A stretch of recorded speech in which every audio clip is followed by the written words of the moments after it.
બધા આવે છે.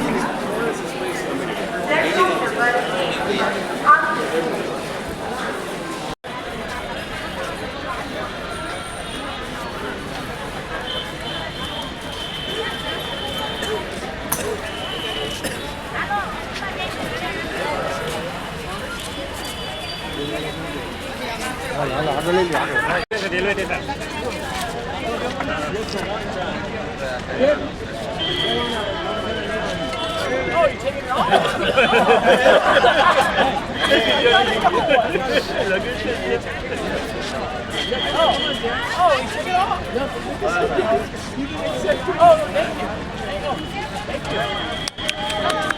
વેલકમ.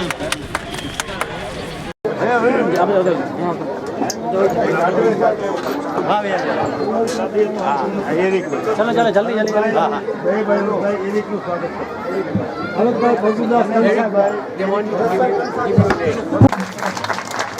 મંજુલાબેન જાદવ અને હેમંતભાઈ જાદવ અહીં એના આંગણે આવેલા મહેમાનોનું સ્વાગત કરે છે. પ્રકાશભાઈ શાહનું સ્વાગત કરે છે મંજુલાબેન અને પીએસઆઈ હેમંતભાઈ જાદવ. તાળીઓના ગડગડાટથી એકવાર જોરદાર તાળીઓ અને એને વધાવો.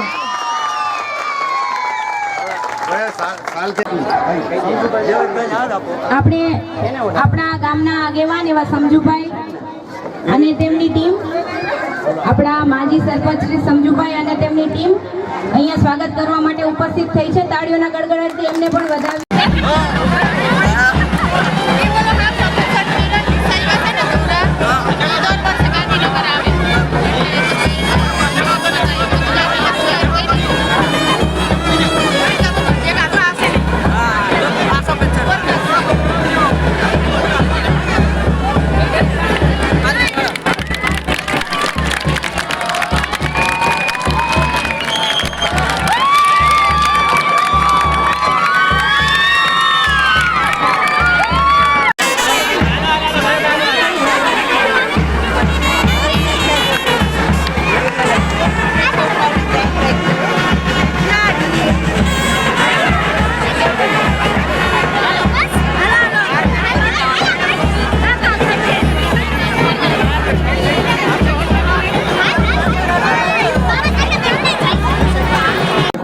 અને વિનંતી કરીએ કે ટીના બ્રિટોનનું અને જેક બ્રિટનનું સ્વાગત કરશે.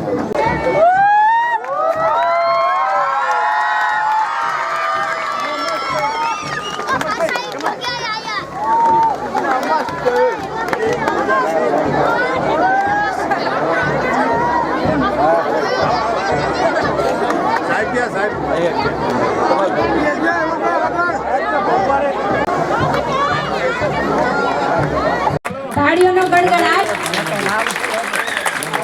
તાળીઓ આપણે ચાલુ રાખશું. મહેરબાની કરીને એમાં કોઈનું કંઈ નહીં હોય.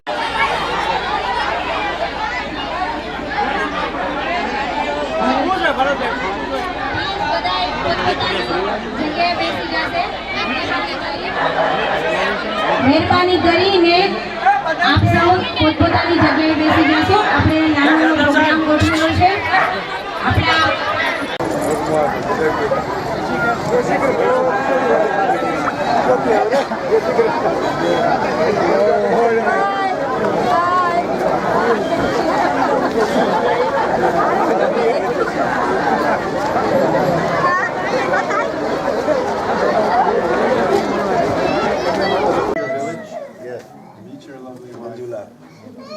I always call you brother. Thank you.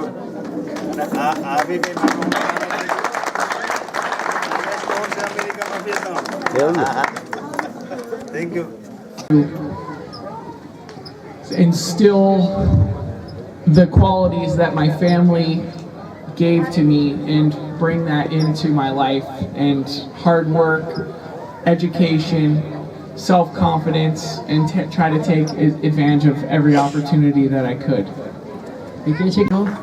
તમે જે રીતે ડ્રેસ કરો છો મારે તમારી પાસે શીખવું પડશે, કારણ કે મને ઘણો આનંદ આવે છે કે તમે આટલા બધા બની ઠણીને આવ્યા છો.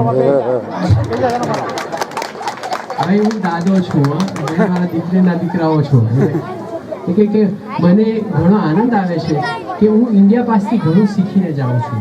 કે જે પ્રેમ છે, પૈસો તો છે આ લોકો પાસે ઘણો, પણ જે પ્રેમ છે એ પરદેશમાં મળતો નથી. એટલે હું તમારી ઋણી થઈ ગઈ છું. Thank you. એ હજી કાંઈ અમને માહિતી નથી ને કોઈ સપોર્ટ નથી, એટલા માટે અમે થોડાક પાછળ છીએ.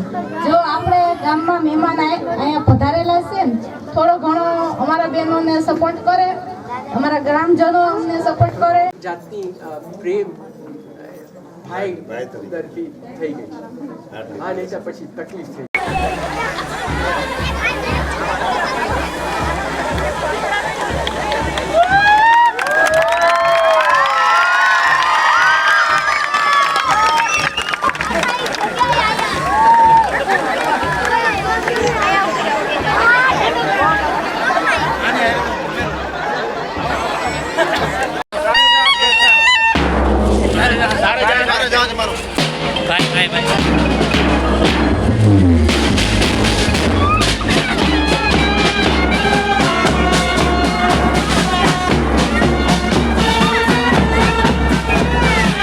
આપનું નામથી સર? મારું નામ છે પ્રકાશ શાહ અને હું તો એ ભાઈ એક મીઠીનો ઠૂર છું. મારી એક ઈચ્છા છે કે હિન્દુસ્તાન સમૃદ્ધ દેશ થાય અને ગરીબીમાંથી અમીરી થાય. અમેરિકા બી બહુ જ દુઃખી પ્રજા હતી, બહુ જ સંઘર્ષની પ્રજા હતી, પણ એ લોકોએ મહેનત કરીને આજે દુનિયાનો નંબર 1 દેશ થઈ ગયો. હું જે 50 વર્ષમાં શીખ્યો છું ત્યાં આજે બી હું ઇન્ડિયન સિટીઝન છું, બહુ પ્રાઉડ છું ઇન્ડિયન તરીકે. એનો જો આપણે ફાયદો ઉઠાવીએ તો મારી શક્તિ પ્રમાણે હું જ્ઞાન આપવા તૈયાર છું. હવે ખરેખર તો આ લોકોને લઈ આવ્યો છું કે એમને કન્વિન્સ કરું કે ભાઈ આપણા FDIમાં પૈસા નાખે અને એ પૈસો પછી FDI એટલે મળે અને ગવર્મેન્ટમાંથી ડેવલપમેન્ટ થાય, ઇન્ફ્રાસ્ટ્રક્ચર થાય.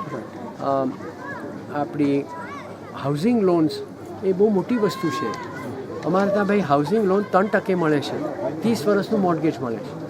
હવે મારો માણસ જે મારે ત્યાં 27 વર્ષ કામ કર્યું છે એને મેં અહીંયા બેઠે બેઠે એને ગ્રીન કાર્ડ મળ્યું. એટલે હું એક ટાઈમે ચેરમેન હતો બેંકનો, તો મેં એને ઝીરો ડાઉનમાં $4,50,000નું ઘર અપાવ્યું, ડોલર. આજે એ ઘર $8,00,000 થઈ ગયું છે અને એનું પેમેન્ટ આજે જ્યારે ઇન્ટરેસ્ટ રેટ ઓછા થયા ત્યારે 2.5% વર્ષનું વ્યાજ આપે છે. હવે એનો છોકરો ભણ્યો, ગરીબ ઘરમાંથી હતો, મહારાષ્ટ્રથી હતો, કાશીનાથ એનું નામ છે, અને એનો છોકરો ભણ્યો, આજે બેચલર્સ થયો છે ITમાં. અને આ કીપ સાહેબે જ એમને ગ્રીન કાર્ડ અહીંયાથી અપાવેલું, એટલે મેં કીધું ને કે એમને કરાવેલું હતું, એટલે લઈ આવ્યા છું. એટલે આજે એની આખી પરિવાર સુખી થઈ ગઈ. દીકરીએ કંઈ નર્સિંગ કોલેજ કર્યું, આજે દીકરીની સેલરી $60,000 છે, દીકરાની સેલરી છે $40,000. $1,00,000 તો એ જ કમાય છે. એટલે આજે માણસ છે ને, આપણે તો થોડી ઓપોર્ચ્યુનિટી જોઈએ.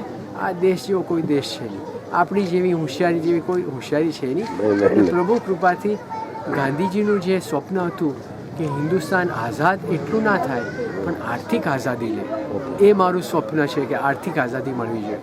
બધાને હું વિનંતી કરું છું કે હિન્દુસ્તાનને તમે દબાવો નહીં. હિન્દુસ્તાન એક મોટું એક ભગવાનની ધરતી છે અને ગરીબીમાં હું ભાઈ અમીરી જોઉં છું. ચાલો, જય શ્રી કૃષ્ણ.